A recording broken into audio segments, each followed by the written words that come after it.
Jamais envoyé au sol dans sa carrière de combattant MMA, Francis Ngannou a mordu la poussière dès son deuxième combat de boxe. Mis KO par Anthony Joshua, le Predator est revenu sur cette sensation inédite pour lui avec honnêteté. Cette défaite marquera-t-elle la fin de son parcours dans l'univers de la boxe? En tout cas, elle apparaît comme un sérieux coup d'arrêt. Bluffant face à Tyson Fury en octobre dernier, Francis Ngannou a livré une prestation bien moins étincelante ce vendredi. Contre Anthony Joshua, il n'a en effet pas tenu plus de 2 rounds sur ce combat. Combat qui s'est terminé après un énorme KO asséné par son adversaire anglais. En attendant de savoir s'il grimpera à nouveau dans le ring à l'avenir, force est de constater que Ngannou y a découvert le goût de la défaite avant décision des juges. Personne n'avait en effet réussi à l'envoyer au tapis jusqu'à présent dans sa carrière. Et pas même Fury. Peu après que le Gypsy King lui a adressé un message viral, il l'a cité à son tour en conférence de presse au moment d'analyser sa performance. Voilà ces mots, c'était assez spécial, parce que ça m'a coupé net. Il a fait ce que Fury n'avait pas réussi à faire.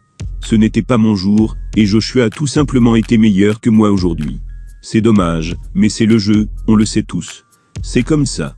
Francis s'est même épanché davantage sur le ressenti de cet état de chaos qu'il n'avait jamais connu. Ou tout du moins sur son manque de ressenti. Il a ajouté ceci, c'était vraiment clean. En réalité, je n'ai même pas senti le coup. J'imagine que c'est ce qui arrive quand vous subissez un KO. Je ne ressens qu'une douleur, c'est comme ça que je sais que j'ai été mis KO. Comme quoi même, un colosse tel que le Camerounais peut voir la lumière s'éteindre. Une révélation qui a toutefois laissé de nombreux internautes pantois. Certains ont déclaré, le gars était mort, il ne ressentait plus rien.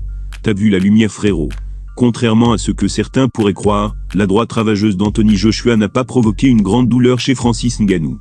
Cela devrait quoi qu'il en soit rester comme une bonne leçon pour le Predator, en vue de l'avenir. Apparu pour la dernière fois dans la cage de l'UFC, le 2 septembre dernier, Ciryl Gane ne connaît toujours pas l'identité de son prochain adversaire. En attendant, l'un de ses concurrents chez les poids lourds s'est fait un plaisir de l'afficher dernièrement. Il y a quelques jours encore, le débat faisait rage concernant le visage du MMA français. Cédric Doumbé et Benoît Saint-Denis s'écharpaient notamment à ce sujet par médias interposés. Et ce avant qu'ils ne s'inclinent tous les deux à quelques heures d'intervalle. De quoi remettre sur le devant de la scène le nom de Ciryl Gane, dont l'actualité se veut toutefois beaucoup moins chargée que celle de ses deux compatriotes. Passé tout proche de la ceinture des poids lourds à 2 reprises, Gane a su se redonner de l'air en septembre dernier. Vainqueur assez facile de Sergei Spivak lors de l'UFC Paris, il attend désormais de connaître la prochaine marche qu'il devra gravir, dans sa quête jusqu'au titre. Le manque de nouvelles commençait néanmoins à inquiéter ses fans, à tel point qu'il s'est fendu de la mise au point suivante sur Canal+.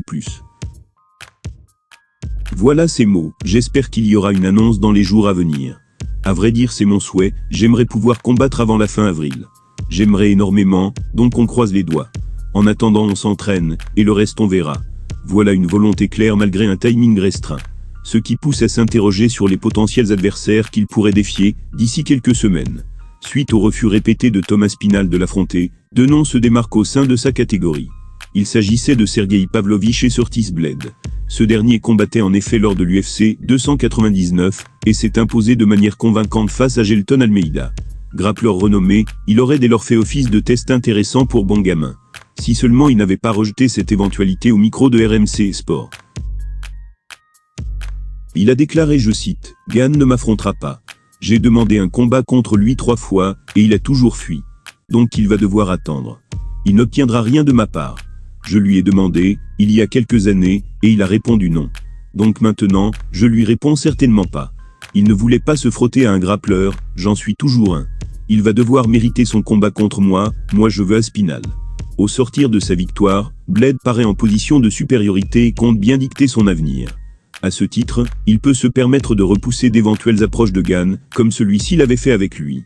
Encore plus en sachant que Aspinall s'est montré partant à l'idée de défendre sa ceinture intérimaire, face à lui.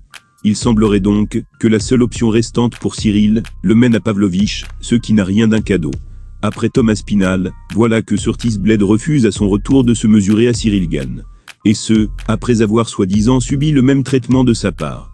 Une situation des plus complexes pour le Français, dont les alternatives à sa disposition s'amenuisent.